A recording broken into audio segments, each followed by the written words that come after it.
And Taraba State Governor Agbo Kefas has identified with the government and people of Borno State over the recent flood that ravaged the state. A state delegation led by Speaker of the State House of Assembly, Honorable John Bonzena, visited Maiduguri to deliver Governor Kefas' message. Senior reporter Ola Bedinusi filed those reports.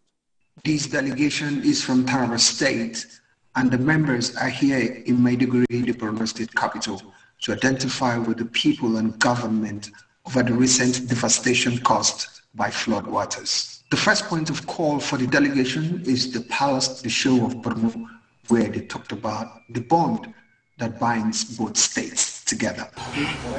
Taraba and Borno is one family. We are happy that you people are here to identify with us as a family. Shortly after the visit, the delegation moved to the Borno State Government House, where the donation of 175 million naira was announced. We are here on a sympathy visit. Your colleague and brother has asked us to represent him and come and commensurate with you because of what happened here. In his response, the governor of Borno State, Baba Gana Zulum, says he is overwhelmed by the visit as it shows the desire of Governor Agbo Kefas to unite the northeastern region of the country. We are overwhelmed to receive such a delegation from Taraba State.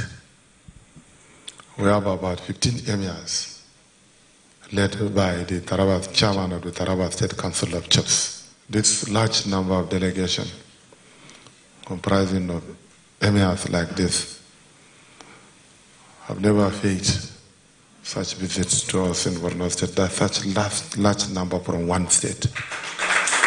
Meanwhile, the Taraba State Commissioner for Special Duties and Humanitarian Affairs says beyond the cash donation, relief materials are also on the way to cushion the hardship of the people. The items we send to them is just to a kind of cushion the effect of the flood on the people of Maiduguri.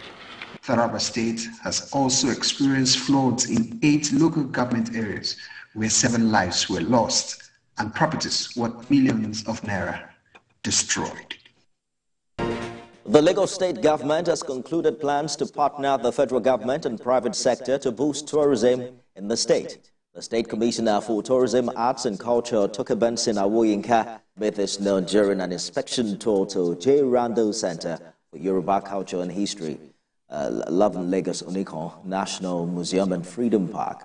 Director General, National Commission for Museum and Monuments, Nigeria, Olubele Lowe, expressed the hope that the partnership would birth more global recognition for the country and Lagos. And the spot managing director of the commercial bank, Abubakar Sulaiman, promised funding for investment in the tourism sector in Lagos with a view to making profit and attracting more foreign investments. The partnership is coming ahead of World Tourism Day, which will be celebrated on September 27th with the theme Tourism and Green Investment. Lagos is open to business. Lagos is open to promote tourism. Lagos is open to showcase our art and our heritage, our culture.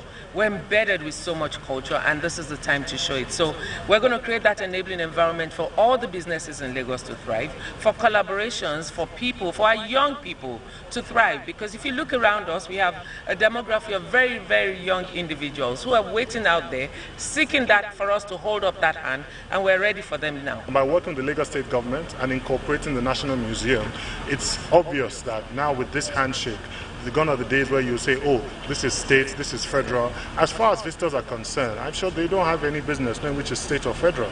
They just want to come and immerse themselves in the people's culture. And with this union, I believe that that definitely will happen.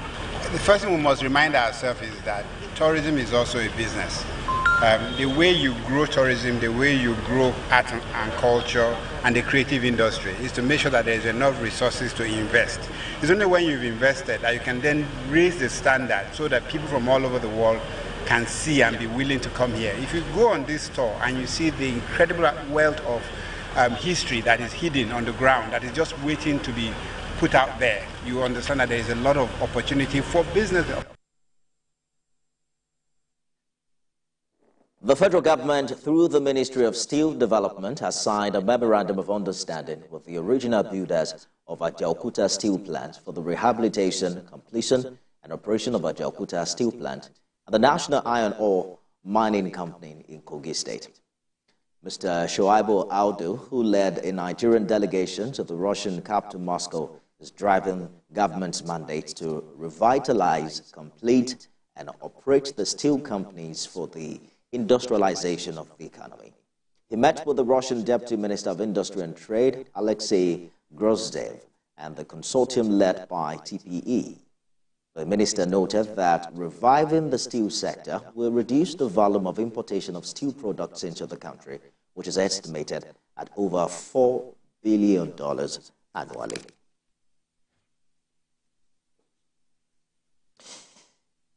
And now the National Agency for Food and Drug Administration and Control has flagged off a national campaign for students in secondary schools across the country. NAFDAC Catch Them Young project focuses on drug abuse education and awareness campaign on the menace of drug abuse in Nigeria. TVC's Kemi Balogun has details. Studies have described the growing impact of drug abuse among Nigerian youths to the extent of being considered as immoral.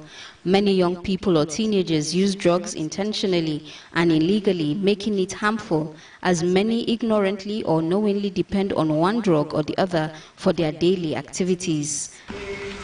Musa is a student at the government secondary school Tudunwada in the Wuse area of Abuja. He talks about his experience with drug abuse. In the kind of economy that we are now, we need to put our heads together, think very well. We need to have our heads straight so that we can form and strategize a way to keep ourselves living. But with the drugs, we don't think straight. Like, for example, I have a tailor. If he takes drugs, he doesn't do work no more. So because of that, it's affecting his job and he doesn't do the job right. NAFDAC is now here to set the ball rolling on a campaign designed to reduce the prevalence of drug abuse among secondary school students and teenagers through the launch of the NAFDAC Safety Consumer Club.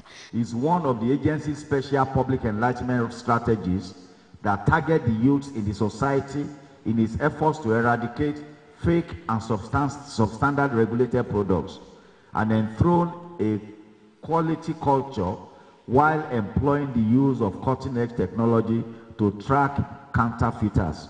Our goal is to build a community of young people passionately promoting a drug-free environment. As I said earlier, we want you to be our foot soldiers. We want you to be able to speak to your friends in the community, to be able to tell them more about the negative effects of taking drugs.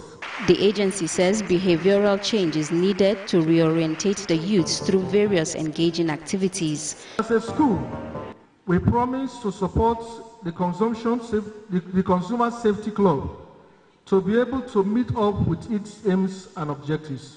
This project will be replicated across the 6 geopolitical zones, starting with 8 schools in 8 states, including Lagos and the FCT. Kemi Balogun, TVC News, Abuja. Now, the Chief of Defense Staff, General Christopher Musa, has emphasized the armed forces' unwavering commitment to staying resilient in the face of challenges, pledging they will never give up. He made this declaration during the inauguration of the 41st Corps Memorial Park at the Nigerian Defense Academy in Kaduna. We have details in this report and we'll return with business news.